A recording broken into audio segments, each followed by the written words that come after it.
Assalamualaikum warahmatullahi wabarakatuh. Semangat pagi anak-anak hebat kelas 4. Bagaimana kabar kalian hari ini? Semoga kalian semua dalam keadaan sehat. Amin. Anak-anak, pada kesempatan kali ini kita akan belajar masih di tema 1, indahnya kebersamaan. Subtema yang kedua, kebersamaan dalam keberagaman, dan untuk pembelajaran yang ke-1. Nah, anak-anak, apa saja sih materi yang akan kita pelajari pada kesempatan kali ini? Yang pertama, kita akan pelajari gagasan pokok dan gagasan pendukung. Ini ya, kita masih akan pelajari gagasan pokok dan gagasan pendukung. Lalu yang kedua adalah proses terjadinya bunyi sampai ke indera pendengaran. Lalu yang ketiga, sikap toleransi dan kerjasama walaupun berbeda agama. Nah, tentunya kalian tahu ya, bahwa negara Indonesia adalah negara yang beragam. Salah satunya, keberagaman yang dimiliki adalah keberagaman agama. Barangkali di antara kalian ada yang memiliki teman yang berbeda agama ataupun memiliki tetangga yang berbeda agama. Nah, bagaimana sih caranya supaya kita bisa selalu menjalin kebersamaan walaupun berbeda agama? Sekarang kalian perhatikan contoh dari pengalaman Edo dan kelima temannya dalam bekerja sama walaupun mereka memiliki agama yang berbeda. Kalian simak bacaan berikut ini. Bekerja sama dalam keberagaman. Edo dan kelima temannya mendapat tugas untuk melakukan percobaan tentang bunyi. Sepulang sekolah, mereka berkumpul di rumahnya. Setiap orang sudah menyiapkan peralatan yang dibutuhkan. Lani dan Siti membawa beberapa kaleng yang sudah dilubangi. Udin dan Beni membawa benang kasur. Mereka berkumpul di halaman depan rumah. Keenam sekawan siap bekerja sama melakukan percobaan. Saat percobaan akan dimulai, tiba-tiba terdengar azan. Siti dan Udin meminta izin teman-temannya untuk sholat. Teman-temannya mengizinkan mereka untuk melakukan ibadah. Edo meminjamkan ruang makannya untuk digunakan Siti dan Udin sholat. Meskipun Edo beragama Katolik, ia tidak keberatan rumahnya dipakai untuk sholat. Beni yang beragama Kristen, Dayu yang beragama Hindu, dan Lani yang beragama Buddha menunggu dengan sabar temannya beribadah. Keenam sahabat selalu menghargai satu dengan yang lain. Tiba saatnya keenam sekawan melakukan percobaan. Setiap orang menunjukkan tanggung jawabnya dalam bekerja. Tidak ada satupun di antara mereka yang duduk diam atau memberi perintah saja. Semuanya ikut bagian dalam percobaan. Saat Dayu membutuhkan pertolongan memotong benang, Udin datang membawakan gunting. Saat Edo kesulitan menalikan benang di kaleng, Siti ikut membantu. Keenam sahabat bekerja sama dengan semangat. Mereka hidup rukun, saling membantu meskipun berbeda agama. Nah itu ya anak-anak, kalian bisa melihat pengalaman Edo dan kelima teman-temannya dalam bekerja sama, melakukan percobaan walaupun mereka berbeda agama, tetapi mereka tetap bisa saling bekerja sama, saling menghormati, dan juga hidup rukun. Nah anak-anak, sekarang mari kita tentukan gagasan pokok dan gagasan pendukung dari masing-masing paragraf bacaan di atas. Sekarang kalian perhatikan untuk paragraf yang pertama. Paragraf yang pertama terdiri dari 7 kalimat. Kalian perhatikan, paragraf yang pertama terdiri dari 7 kalimat. Pada paragraf pertama, tadi membahas mengenai apa Nana? Iya, mengenai kegiatan Edo dan kelima temannya yang mendapatkan tugas untuk melakukan percobaan tentang bunyi. Nah, jadi gagasan pokok paragraf yang pertama terdapat pada kalimat nomor 1, yaitu Edo dan kelima temannya mendapat tugas untuk melakukan percobaan tentang bunyi. Lalu kalimat nomor 2, 3, 4, 5, 6, dan 7 merupakan gagasan pendukung. Selanjutnya anak-anak, kita masuk ke paragraf yang selanjutnya, paragraf yang kedua. Pada paragraf yang kedua terdapat 7 kalimat juga. Ya, di situ pada paragraf yang kedua membahas mengenai keenam sahabat yang saling menghormati walaupun mereka berbeda agama. Ketika Siti dan Edo akan mendengar azan dan akan melakukan sholat, Edo dan teman-temannya mempersilahkan mereka untuk melakukan ibadah. Bahkan Edo memberikan tempatnya untuk mereka beribadah. Jadi inti dari paragraf tersebut adalah keenam sahabat selalu menghargai satu dengan yang lain. Gagasan pokok pada paragraf yang kedua ada pada kalimat nomor 7, yaitu keenam sahabat selalu menghargai satu dengan yang lain. Ya, lalu gagasan pendukungnya berarti ada pada kalimat nomor 1, 2, 3, 4, 5, dan 6. Selanjutnya anak-anak, kita masuk ke paragraf yang ketiga. Pada paragraf yang ketiga ada 8 kalimat. Nah, di sini membahas mengenai kegiatan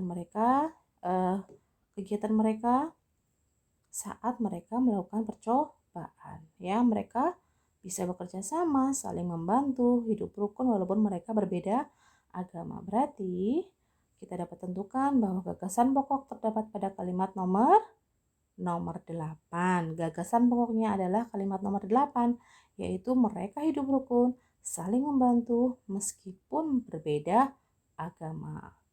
Lalu gagasan pendukungnya adalah kalimat nomor 1, 2, 3, 4, 5, 6, dan 7. Ini Bu Guru salah ya dalam menuliskan ya. Jadi gagasan pokoknya ada pada kalimat nomor 8, yaitu mereka hidup rukun, saling membantu meskipun berbeda agama, dan gagasan pendukungnya adalah pada kalimat nomor 1 sampai nomor 7. Nah, anak-anak, bagaimana? Apakah kalian sudah bisa sedikit memahami? Semoga sudah ya, anak-anak. Sekarang kalian perhatikan di sini ada diagram atau peta pikiran gagasan pokok dan gagasan pendukung. Dari contoh yang tadi di atas Bu Guru sudah sampaikan, gagasan pendukungnya bisa kalian letakkan di tempat gagasan pokoknya bisa kalian letakkan di tempat gagasan pokok yang ada di tengah-tengah anak-anak. Lalu yang samping-sampingnya adalah merupakan tempat gagasan pendukung. Kita lanjutkan ya anak-anak. Anak-anak, kita diberi indera pendengaran berupa telinga oleh Allah. Kita sangat bersyukur kita diberi indera pendengaran berupa telinga, sehingga kita bisa mendengar suara yang ada di sekeliling kita. Kita bisa mendengar bunyi musik, kita bisa mendengar orang berbicara dan yang lain sebagainya. Nah, anak-anak, kalian perhatikan di situ ada gambar seorang anak yang ditutup matanya, lalu temannya membunyikan alat musik angklung. Bagaimana sih kok suara angklung tersebut bisa didengar sampai ke telinga kita? Nah, kalian simak ya anak-anak. Simak dan pahami dengan baik video yang akan Bu Guru sampaikan berikut ini. Kalian perhatikan baik-baik video berikut ini. Sebelum memulai materi kali ini, silahkan dengarkan suara berikut ini.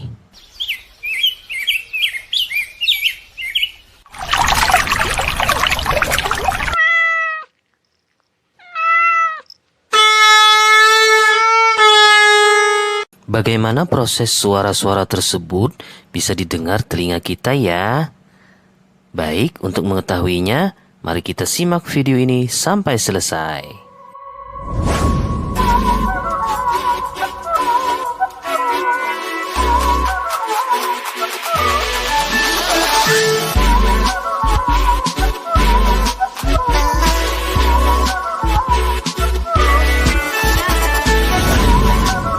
Dari video di awal tadi terdengar suara atau bunyi dari berbagai jenis sumber bunyi. Dapatkah kalian mengenali suara apa saja yang terdengar tadi? Walaupun kamu tidak melihat wujud dari suara tadi. Ya, bunyi-bunyi tersebut yaitu seperti suara burung berkicau, suara gemercik air, suara kucing, dan suara trompet. Bunyi tersebut dapat kita kenal karena kita mempunyai indera pendengaran, yaitu telinga. Bagaimana cara kerja telinga sehingga bunyi tersebut dapat kita dengar? Kita wajib bersyukur kepada Tuhan Yang Maha Esa karena telah menciptakan bentuk tubuh yang paling sempurna. Salah satunya adalah kita diberi indera pendengaran, yaitu telinga. Dengan menggunakan indera ini, kita bisa mendengar berbagai suara. Berbicara mengenai bunyi tentu tidak lepas dari telinga kita. Nah, bagian-bagian telinga kita dan fungsinya yaitu terbagi 3. Telinga luar, telinga tengah, dan telinga dalam. Telinga luar meliputi daun telinga yang berfungsi menangkap suara dari luar. Kemudian liang dengar atau lobang telinga yang berfungsi untuk meneruskan getaran yang ditangkap daun telinga ke gendang telinga. Kemudian telinga tengah yaitu gendang telinga berfungsi menerima getaran dan meneruskannya ke tulang pendengaran atau tulang martil, tulang landasan, dan tulang sanggurdi. Lalu, saluran Eustachius berfungsi menyeimbangkan tekanan udara telinga luar dan telinga tengah. Yang terakhir adalah telinga dalam. Bagian telinga dalam terdiri dari 3 saluran setengah lingkaran berfungsi untuk menjaga keseimbangan tubuh. Kemudian, rumah siput berfungsi meneruskan getaran ke saraf pendengaran dan meneruskannya ke otak. Berikut adalah video ilustrasi bagaimana suara itu bisa didengar oleh telinga manusia. Dunia kita penuh dengan bunyi yang tidak terbatas. Tetapi sebenarnya, bagaimana kita menerima bunyi tersebut? Bunyi diterima oleh telinga luar yang terdiri dari daun telinga dan saluran luar pendengaran. Bunyi masuk melalui lubang telinga ke telinga tengah. Bunyi diterima oleh gendang telinga, sebuah membran yang fleksibel yang mulai bergetar ketika gelombang suara menghantamnya. Gelombang suara disalurkan oleh gerakan gendang telinga ke telinga tengah. Di telinga tengah terdapat 3 tulang kecil, yaitu tulang martil, tulang landasan, dan tulang sanggurdi. Secara bersama mereka disebut sebagai rantai besi. Mereka membentuk jembatan antara gendang telinga dengan pintu masuk telinga dalam. Interaksi di antaranya meningkat dan semakin memperkuat getaran suara sebelum getaran-getaran ini disampaikan secara seutuhnya ke telinga dalam melalui jendela oval. Di telinga dalam terdapat koklea yang berbentuk seperti rumah siput. Di dalamnya terdapat beberapa bagian membran yang berisi cairan. Ketika gelombang suara menggetarkan jendela oval, cairan mulai bergerak dan kemudian menggerakkan sel-sel rambut yang halus. Sel-sel rambut ini kemudian mengubah getaran-getaran menjadi impuls elektrik yang dikirim oleh saraf auditori dan menuju ke otak. Apa yang kita sebut dengan bunyi sebenarnya hanyalah gelombang suara yang ditransmisikan melalui udara. Nah, setelah menonton video tadi, alangkah baiknya kita selalu merawat telinga kita dengan cara bersihkan dengan cara teratur, kemudian jaga telinga dalam kondisi kering, hentikan kebiasaan mengorek telinga, jauhkan telinga dari suara yang terlalu. Nah, itu adalah proses terjadinya bunyi sampai ke telinga atau ke indera pendengaran kita. Dengan indera pendengar, kita dapat mendengar bunyi-bunyi yang berbeda. Keanekaragaman bunyi yang berasal dari tempat ibadah dapat pula kita dengarkan. Sekarang kalian perhatikan bacaan berikut ini. Belajar dari cerita. Pak Burhan selalu memulai kegiatan di kelas dengan berbagai cerita. Pak Burhan yang bercerita, tetapi anak-anak kelas yang bergantian bercerita. Berbagi cerita selalu dinantikan oleh anak-anak. Semua ingin memperoleh kesempatan bercerita. Pagi ini Pak Burhan mengajak anak-anak berbagi cerita seputar hari raya. Sehari sebelum hari Natal, yaitu tanggal 24 Desember, aku dan keluarga berkumpul di rumah Opa, ujar Edo. Di hari itu, Oma pasti memasak makanan spesial yang jarang dimasaknya di hari lain. Papeda juga menjadi makanan spesial yang terhidang di malam Natal. Kami sekeluarga berkumpul hingga larut malam dan mengakhiri malam dengan berdoa. Nah, kalau di hari Natal, pada tanggal 25 Desember, kami sekeluarga pergi beribadah Natal di gereja. Wah, ternyata hampir sama seperti Hari Raya Idul Fitri ya, ujar Siti. Kami pun di hari Idul Fitri selalu berkumpul dan saling memohon maaf dengan kerabat dan saudara setelah ibadah di masjid, tambahnya. Iya ya, sama seperti Edo pada hari Natal.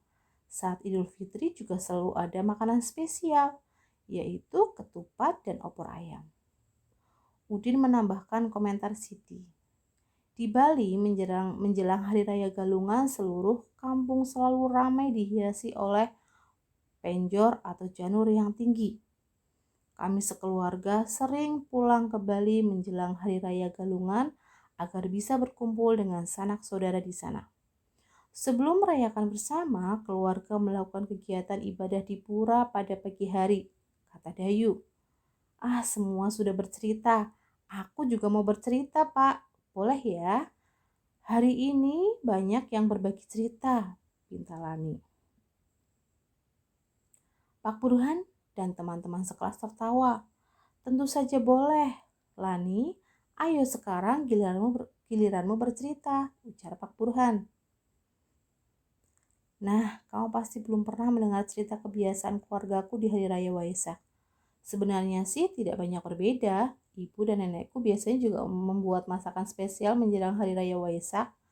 Saat ini nenekku yang paling tua, jadi semua keluarga akan datang ke rumahku dan untuk berkumpul pada Hari Raya Waisak.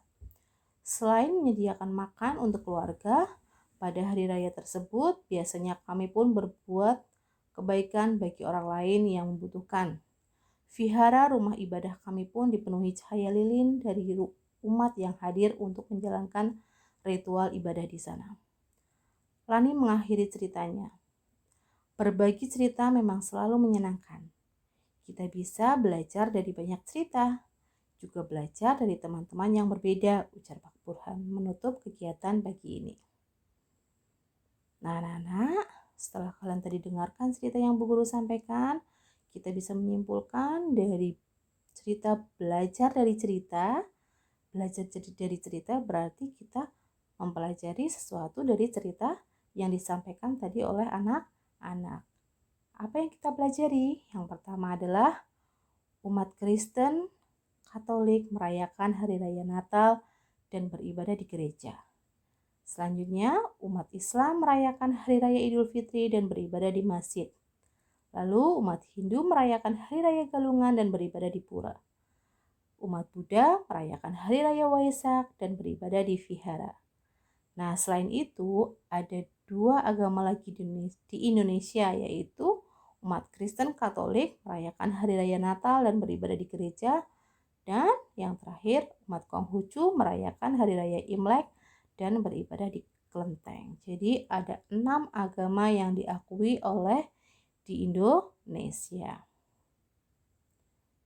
Nah, anak-anak, karena kita memiliki keragaman agama, agar tercipta kerukunan di masyarakat dibutuhkan toleransi antar umat beragama. Perilaku toleran dalam kehidupan beragama, contohnya anak-anak ini ya. Ini adalah contoh perilaku toleransi dalam kehidupan beragama. Yang pertama, menghormati agama yang diyakini oleh orang lain. Yang kedua, tidak memaksakan agama kepada orang lain. Yang ketiga, bersikap toleran walaupun berbeda agama. Dan yang keempat adalah melaksanakan ajaran agama dengan baik. Nah, anak-anak, kiranya untuk kesempatan kali ini itu saja yang Bu Guru sampaikan. Semoga apa yang Bu Guru sampaikan ini dapat kalian serap dengan baik dan dapat bermanfaat untuk kalian semua. Terima kasih. Wassalamualaikum warahmatullahi wabarakatuh.